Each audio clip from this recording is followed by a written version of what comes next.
پاکستان میں رمضان مبارک کی 27ویں شب فرزندان اسلام کو لیلۃ القدر کی تلاش۔ ملک بھر میں مساجد کی رونقیں عروج پر پہنچ گئیں۔ بیشتر مساجد میں نماز تراویح کے دوران ختم قرآن کا اہتمام۔ 27ویں شب کی گھروں میں بھی خصوصی عبادات۔ مسلمان اللہ تعالیٰ سے گناہوں کی معافی کے طلبگار، نمدیدہ ہو کر رحمان سے اس کے رحم کا سوال۔ اللہ تعالیٰ کے حضور گڑ گڑا کر دعائیں مانگنے کا سلسلہ جاری۔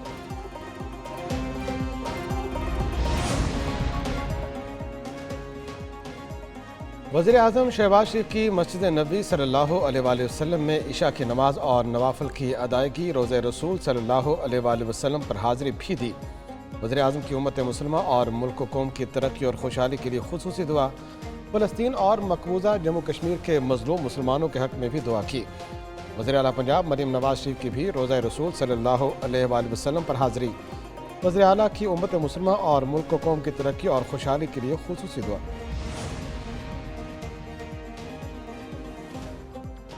وزیر اعظم شہباز شریف کا وفد کے ہمراہ سعودی عرب کا دورہ۔ دوران پرواز وزیر اعظم مسافروں میں گھل مل گئے، مسافروں میں سیلفیاں بنائی۔ شہباز شریف نے بچوں کے سر پر دست شفقت رکھا، ان کا حال احوال پوچھا۔ وزیر اعلیٰ پنجاب مریم نواز بھی ان کے ساتھ موجود تھیں۔ مدینہ منورہ پہنچنے پر گورنر شہزادہ سلمان بن سلطان نے وزیر اعظم کا استقبال کیا۔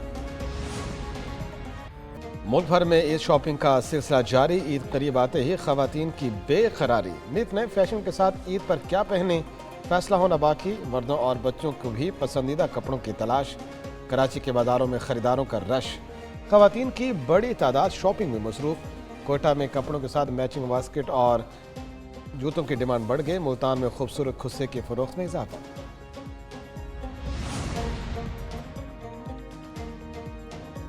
عید اپنوں کے ساتھ منانے کے لیے پردیسیوں کی گھروں کو واپسی۔ سندھ حکومت کا عید پر زائد کرایہ لینے والوں سے سختی سے نمٹنے کا فیصلہ۔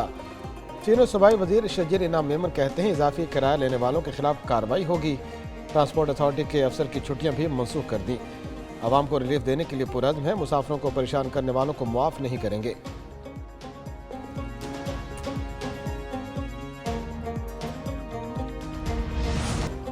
بھارت کا پاکستان میں دہشت گردی کرانے کا اعتراف، مزید شہریوں کو قتل کرانے کی دھمکی۔ پاکستان کی بھارتی وزیر دفاع کے اشتعال انگیز بیان کی مذمت، عالمی برادری سے نوٹس لینے کا مطالبہ کر دیا۔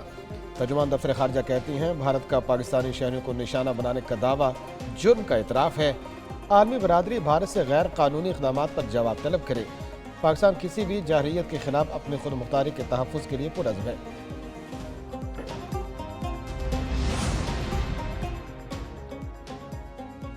بھارت نے کوئی حرکت کی تو ادھار نہیں رکھیں گے، حساب برابر کریں گے، وزیر دفاع کا دو ٹوک پیغام۔ خواجہ آصف نے بھارتی وزیر دفاع کی دھمکی کو مسترد کر دیا۔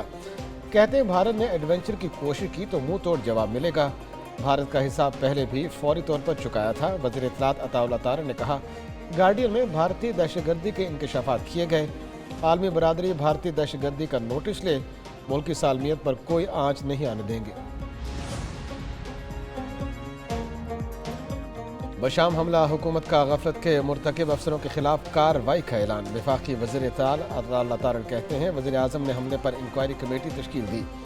رپورٹ کی روشنی میں آر پی او ہزارہ ڈویژن اور ڈی پی او لوئر کوہستان کے خلاف کارروائی ہوگی۔ وزیر اطلاعات نے مزید کہا عالمی میڈیا میں پاکستانی معیشت سے متعلق مثبت خبریں آ رہی ہیں، ملک میں مہنگائی کم اور ترقی ہوگی۔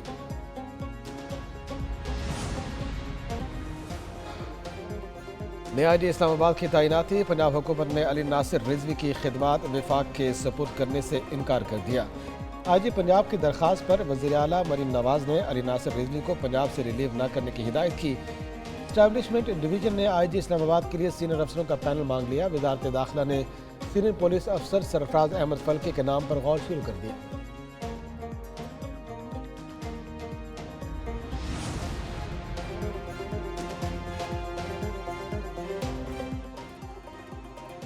Chief justice Sindh high court کی صوبے میں امن و امان یقینی بنانے کی ہدایت، 15 دن میں امن و امان کے متعلق رپورٹ طلب۔ چیف جسٹس کی سربراہی میں اجلاس، ڈی جی رینجرز، آئی جی اور صوبے بھر کے ڈی آئی جی شریک ہوئے۔ چیف جسٹس ہائی کورٹ نے ہدایت کی کوئی کتنا بھی طاقتور ہو رعایت نہ برتی جائے، امن و امان کو خراب کرنے والے جتنے بھی طاقتور ہوں انہیں انجام تک پہنچایا جائے۔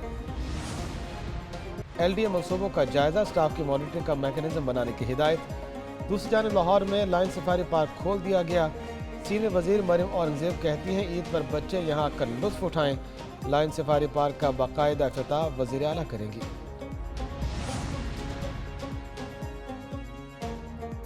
اور نیوزی لینڈ کے خلاف ٹی20 سیریز کا امتحان، پی سی بی کا ملکی کوچز کی خدمات حاصل کرنے کا فیصلہ، سابق کپتان محمد یوسف کو ہیڈ کوچ بنائے جانے کا امکان، عبدالرزاق بولنگ کوچ مقرر ہو سکتے ہیں، غیر ملکی کوچز کے لیے درخواستیں جمع کرانے کی ڈیڈ لائن 15 اپریل ہے، گیری کرسٹن وائٹ بال، جیسن گلسپی ریڈ بال ٹیم کے کوچنگ کے لیے سرفہرست۔